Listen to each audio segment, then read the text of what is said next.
Olá, irmãos, graça e paz seja convosco. Hoje, dia 31 de outubro de 2022. Hoje, irmãos, é uma data comemorativa para o protestantismo. Hoje estamos completando 505 anos da Reforma Protestante, iniciada por Lutero no ano de 1517. Então, hoje, na segunda-feira, iniciando a semana com novas expectativas, com novas esperanças para uma nova semana, iremos tratar aqui de um assunto onde faz menção sobre o prefácio da cruz, ou os acontecimentos que antecederam a morte de Cristo na cruz, ou o que podemos dizer da introdução. E isso aqui o autor trouxe-nos a menção especificamente em relação aos discípulos. Irmãos, aqui ele cita Mateus 16, 21 a 23, onde anteriormente a esse episódio, Jesus chega para os discípulos e pergunta assim: quem dizem os homens ser o Filho do Homem? Aí ele começa a ouvir ali as sugestões que as pessoas falavam sobre Cristo. No final, Pedro chega para ele e fala assim: tu és o Cristo, o Filho do Deus vivo. Olha só, o Cristo quer dizer não só o ungido, mas aquele que é o Redentor. A palavra que Pedro descreve sobre a pessoa de Cristo, Satanás se aproveita depois dessa mesma fala para contrafazer o seu conceito. E em seguida, quando Jesus começa a falar sobre o seu messianismo, eu quero deixar aqui muito claro, irmãos, que Jesus diz assim para Pedro: olha, quem te revelou foi o meu Pai que está nos céus. Meu Pai revelou isso para você, que eu sou o Filho de Deus, que eu sou aquele que vim. Porém agora, Satanás fazendo uso da má compreensão ou da má interpretação da obra messiânica de Cristo, Pedro chega para ele e chama-o à parte. É interessante, irmãos, isso aqui.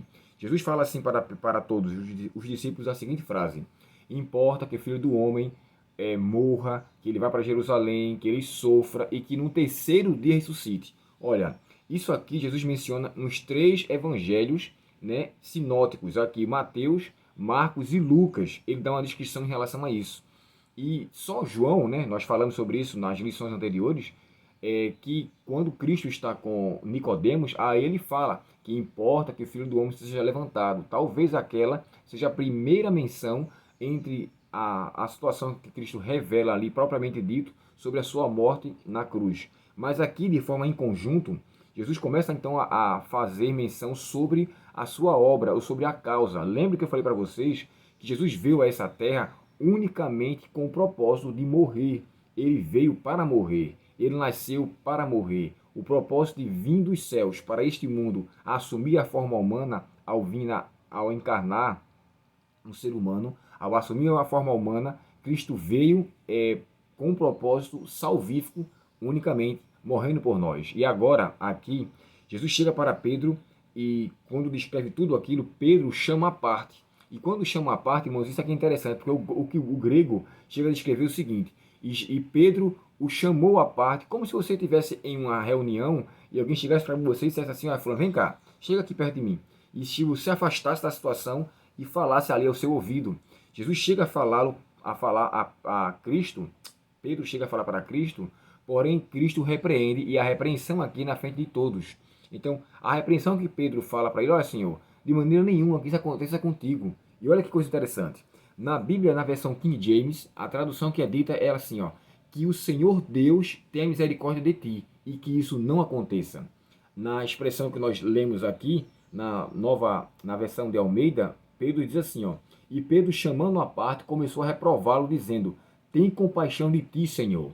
Porém, na versão King James, ele é dito que Deus tenha misericórdia e compaixão de você e que isso não aconteça. Então, Jesus agora chega para Pedro e fala: para trás, Satanás. Ou seja, Jesus agora faz uma repreensão diretamente para Satanás, que usou a boca de Pedro.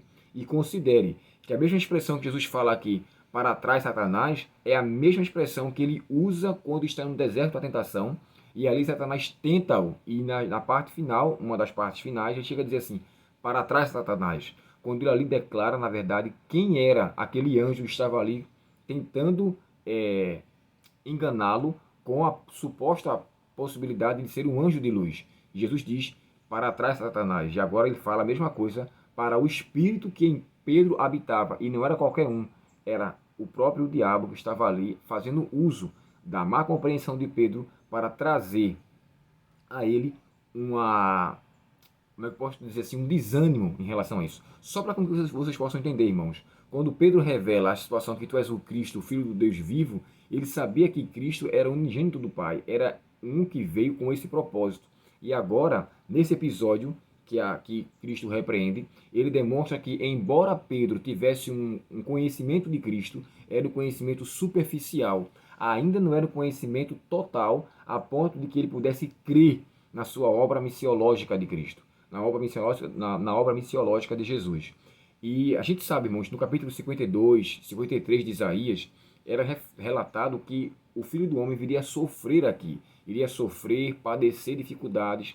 E o próprio Lucas dá um detalhe ainda maior, né, quando fala que ele seria cuspido, ele seria açoitado. Então, assim, Lucas, quando faz menção no seu evangelho, ele dá detalhes mais ricos, diferentemente do que diz o evangelho de Marcos e o de Mateus. Então, assim, todos eles tomaram conhecimento. E aqui, quando o autor de Marcos faz menção a isso, ele diz assim, ó, quando ele diz no final do capítulo 9 e o verso 32, fala que eles não compreendiam. Só que a expressão, irmãos, não compreender, não quer dizer que eles não entendiam sobre o assunto, mas era porque eles não quiseram aceitar aquele ensino. Era um ensino que não era de fato bem compreensível porque eles não queriam. Isso é muito parecido conosco hoje, nossa realidade. Por quê? Muitas vezes se ensina o que é certo, mas as pessoas preferem continuar aprendendo por si só o que é errado.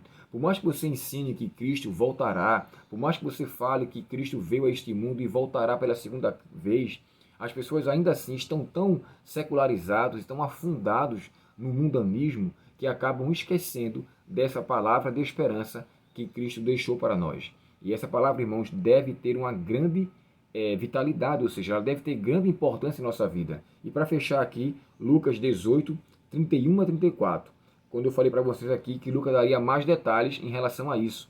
Porém, Jesus sempre quando faz menção sobre a sua morte, sobre o seu sofrimento, sobre que ele iria ser açoitado, ele sempre traz a esperança da ressurreição. Ou seja, isso vai acontecer, mas eu vou ressuscitar.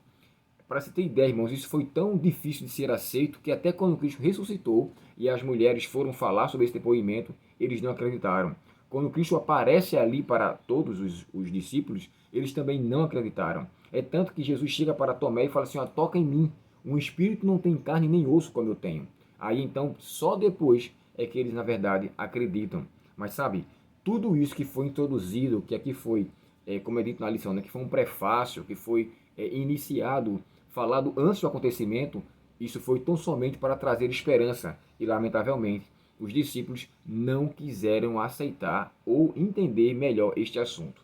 Que Deus, portanto, irmãos, nos ajude e que os ensinos que é contido na Bíblia em relação à morte de Cristo, a sua segunda vinda e a expulsão do mal neste mundo para sempre sejam uma realidade e que eu e você possamos verdadeiramente viver para este propósito. Que Deus, portanto, nos abençoe.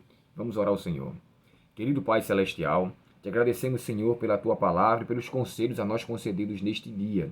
Pedimos a Ti, Senhor, que tão somente nos faça entender, compreender e aceitar os ensinos da Tua santa e boa palavra. Nos perdoa, Senhor, os pecados e permanece conosco, nós te pedimos em nome de Jesus. Amém. Deus muito te abençoe, que conceda a você um ótimo dia e que na presença do Pai Celestial possamos estar guardados e seguros em seus caminhos, em nome de Jesus. Até o próximo estudo. Até logo.